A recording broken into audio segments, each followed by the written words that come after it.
A tutti voi buona giornata, ben trovati a questo appuntamento con l'informazione di Telefriuli.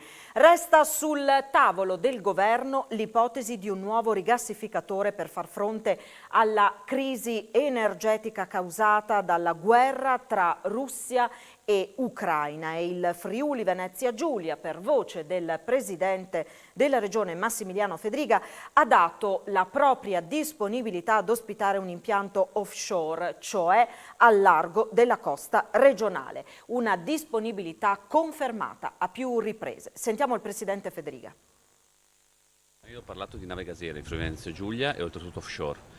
Abbiamo dato disponibilità proprio per anche dimostrare che non è che i territori dicono sì abbiamo bisogno di energia ma sempre nei giardini degli altri. Abbiamo detto siamo disponibili, offshore si parla poi oltretutto a 24 km dalla costa, quindi di fatto con impatti zero, anche dal punto di vista paesaggistico. Dopo il governo farà le scelte rispetto alle velocità di intervento che ci sono. Non è che noi vogliamo il rigassificatore a tutti i costi, abbiamo dato disponibilità di fare offshore in Friuli Venezia Giulia se il governo, che ovviamente la politica energetica è su base nazionale, nelle valutazioni vede che ci sono interventi più veloci da altre parti. L'importante è che l'energia arrivi per il nostro sistema produttivo e quindi per garantire il lavoro nel nostro paese. Arrivederci a Udine nel 2023 si è conclusa ieri sera con la cerimonia di passaggio della stecca, la 93esima adunata nazionale degli alpini a Rimini. Nel capoluogo friulano si lavora ormai da 3 anni all'appuntamento che mancava in città dal 1996. Siamo prontissimi, lo siamo da 3 anni. È con questo spirito che la sezione di Udine dell'Associazione Nazionale Alpini ha vissuto la stecca, ovvero il passaggio di consegne della responsabilità di organizzare l'Adunata Nazionale 2023 delle Penne Nere, che dopo Rimini si terrà appunto nella città friulana, da dove manca dal 1996. Precedentemente la città ha ospitato il raduno nel 1925, nel 1974 e nel 1983. L'ultima adunata in regione si tenne invece a Pordenone nel 2014. L'idea, conferma l'ANA di Udine, è di coinvolgere tutto il territorio attraverso l'ospitalità diffusa. A raggiungere Rimini per raccogliere il testimone è stata anche una rappresentanza del Consiglio regionale, pure il presidente Piero Mauro Zanin, accompagnata da diversi sindaci. Perché non si tratta di ricordare solo ciò che è stato fatto in tempo di guerra, è stato ribadito dai responsabili ANA di Udine, a commento della festa regionale degli alpini appena istituita con legge, da tenere ogni 20 maggio. Il supporto delle Penne Nere arriva nelle calamità, nel momento del bisogno, senza nulla togliere alle altre associazioni. L'adunata di Rimini si è chiusa ieri sera alle 20 con l'attesa stecca, il simbolo delle Penne Nere che il presidente della sezione ANA di Udine, Dante Soravito De Franceschi, ha ricevuto dal collega della sezione ospitante in Romagna. C'è stata anche la stretta di mano tra il primo cittadino di Rimini e il vice sindaco di Udine, Loris Michelini, e un arrivederci al 2023 nel capoluogo friulano. È con onore e orgoglio che il Friuli Venezia Giulia si prepara a ricevere l'invasione pacifica degli alpini il prossimo anno a Udine, pronti ad accogliere il Labaro che con le sue medaglie d'oro sollecita la memoria e a leggere nei simboli che caratterizzano le Penne Nere, dai vessilli ai gagliardetti fino al cappello, emblema per eccellenza degli alpini, i loro valori. Determinazione, coraggio, solidarietà, fratellanza, amor di patria e rispetto per il tricolore, valori che ci spronano ad affrontare la quotidianità e le sue difficoltà e che ci consegnano la storia di uomini semplici che senza nulla chiedere si sono messi a disposizione del Paese e continuano a farlo ancora oggi. È la sintesi del messaggio che il vice governatore del Friuli Venezia Giulia, Riccardo Riccardi, ha espresso a Rimini a margine dell'adunata. Assieme a lui anche l'assessora regionale alle attività produttive e turismo Bini, che ha sottolineato l'importanza di rivedere l'adunata nazionale a Udine, un appuntamento significativo per tutta la regione, ha detto Bini, non solo perché vengono mantenuti intatti nel tempo i principi dei padri fondatori e per il forte legame con il popolo friulano, ma anche per le positive ricadute economiche per il territorio a favore del settore dell'accoglienza e delle attività commerciali. È morto poco dopo aver chiamato i soccorsi un friulano caduto tra le montagne del Bellunese. La tragedia si è consumata nel primo pomeriggio di ieri ai piedi della cima del Picco di Roda. A perdere la vita Carlo Ghedin, operaio 47enne, originario di Latisana ma residente a Pocenia, precipitato per un centinaio di metri tra le rocce dopo aver chiamato i soccorsi. Vana la disperata corsa dei soccorritori giunti con l'elicottero del SUEM di Pieve di Cadore.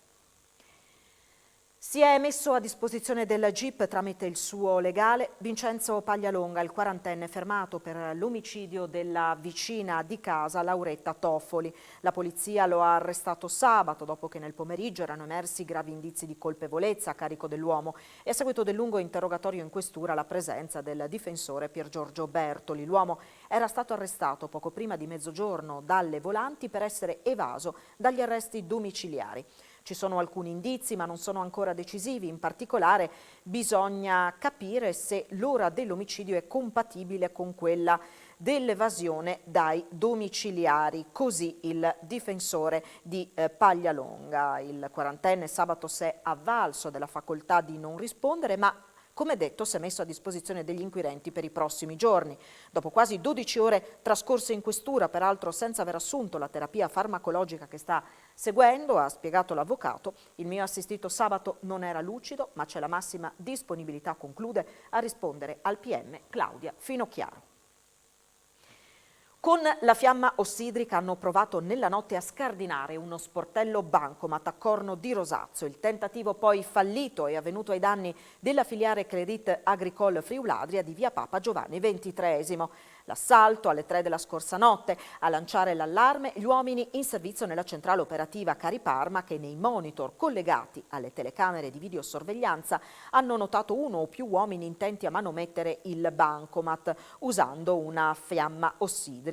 Sul posto si sono immediatamente dirette le forze dell'ordine precedute da 2 pattuglie del corpo dei vigili notturni. Proprio l'arrivo della sicurezza privata ha messo in fuga i malviventi a mani vuote. Sul tentato colpo, il secondo ai danni dello stesso istituto di credito, indagano i carabinieri del comando di Palmanova. È finita fortunatamente nel migliore dei modi la ricerca di 2 donne che ieri sera non avevano fatto rientro a casa dopo un'escursione in montagna. I familiari avevano fatto scattare i soccorsi nella notte con l'invio di 6 uomini del soccorso alpino di Forniavoltri e della Guardia di Finanza. Le 2 donne di 70 anni avevano raggiunto le Malghe sopra Paularo con l'intenzione di organizzare una gita di gruppo. Poi però si erano attardate, colte dal buio e dalla neve, si erano riparate in un rifugio austriaco, lo Zollner Seehut, dove sono entrate rompendo il vetro di una finestra e forzando l'entrata. Si chiude ufficialmente in azienda sanitaria Friuli Occidentale l'era della direzione di Joseph Polimeni destinato alla guida di ARX. Percorso inverso per Giuseppe Tonutti, già in passato al comando dell'azienda sanitaria del Friuli Occidentale. La notizia è arrivata questa mattina durante l'incontro tra azienda e sindacati della destra Tagliamento. Le parti sociali al momento hanno sospeso ma non revocato lo sciopero del 13 maggio. In diretta abbiamo ricevuto una telefonata da parte della segreteria della direzione generale dell'azienda che ci comunica che domani mattina alle 10:30 siamo stati convocati informalmente, ma di fatto insomma, è l'inizio di una nuova stagione. Siamo stati convocati dal futuro nuovo direttore generale per fare una chiacchierata e per poi andare a sottoscrivere, immaginiamo il giorno dopo, l'accordo sulle maggiorazioni, ma soprattutto quello che chiederemo di mettere in calendario tutta una serie di incontri per affrontare le problematiche che sono aperte, partendo dalle ferie estive, partendo dalle dotazioni organiche e dal rilancio della sanità della provincia di Pordenone, sia quella ospedaliera ma soprattutto quella territoriale, che è fondamentale per dare un servizio ai cittadini in prossimità. Insomma. Si chiude la travagliata era del dottor Polimeni, comincia quella del dottor Tonutti a capo di questa azienda. Sì, si chiude, permettetemi di dire, troppo tardi la travagliata era, la disastrosa era, la gestione di una direzione miope, sorda e non a voler ascoltare e non voler affrontare i problemi della sanità di questo territorio. A questo punto cosa succede per lo sciopero del 13 maggio? A questo punto aspettiamo l'incontro di domani, lo sciopero prima di cosa verrà sospeso e poi vedremo, perché vedremo anche gli atti concreti, insomma prima di revocare uno sciopero con i problemi che abbiamo dovremo avere i primi incontri e capire bene. È stata presentata questa mattina a Udine la nuova mostra che sarà allestita in Legio, La bellezza della ragione, il titolo della rassegna. Alexis Sabot ne ha parlato con il curatore Don Alessio Geretti. La bellezza della ragione, questo è il tema di quest'anno. Che cosa intendete? Un viaggio di 40 capolavori da provenienze internazionali che sarà sicuramente un'immersione nella bellezza. Opere dal 200 fino al 900 a firma di alcuni grandi maestri, basta pensare al principe della pittura senese del Medioevo, Giovanni di Paolo, al maestro della pittura fiamminga barocca, Jacob Jordaens, o a un suggestivo romantico e simbolista come Gustave Moreau, per citare 3 esempi, accanto a una trentina di autori tutti da scoprire, non conosciuti, ma di una eleganza e di una intensità straordinaria.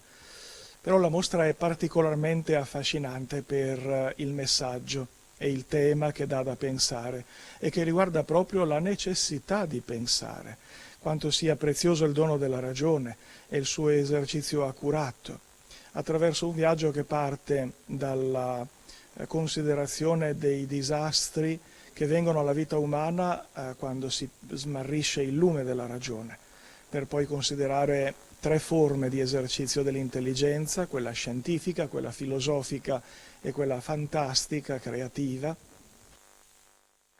Manca meno di un mese alla tappa, una ventina di giorni in realtà, alla tappa del Giro d'Italia in Friuli Venezia Giulia e comincia proprio oggi il nostro viaggio di avvicinamento a questo grande evento atteso dal territorio.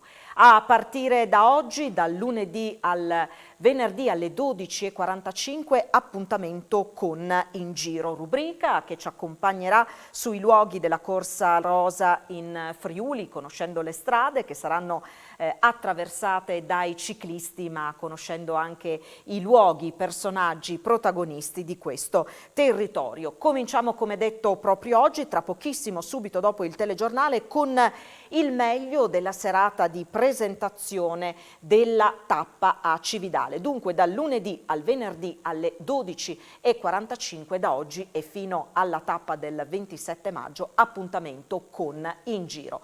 A seguire rimane l'appuntamento con A voi la linea. Grazie per averci seguito. Arrivederci.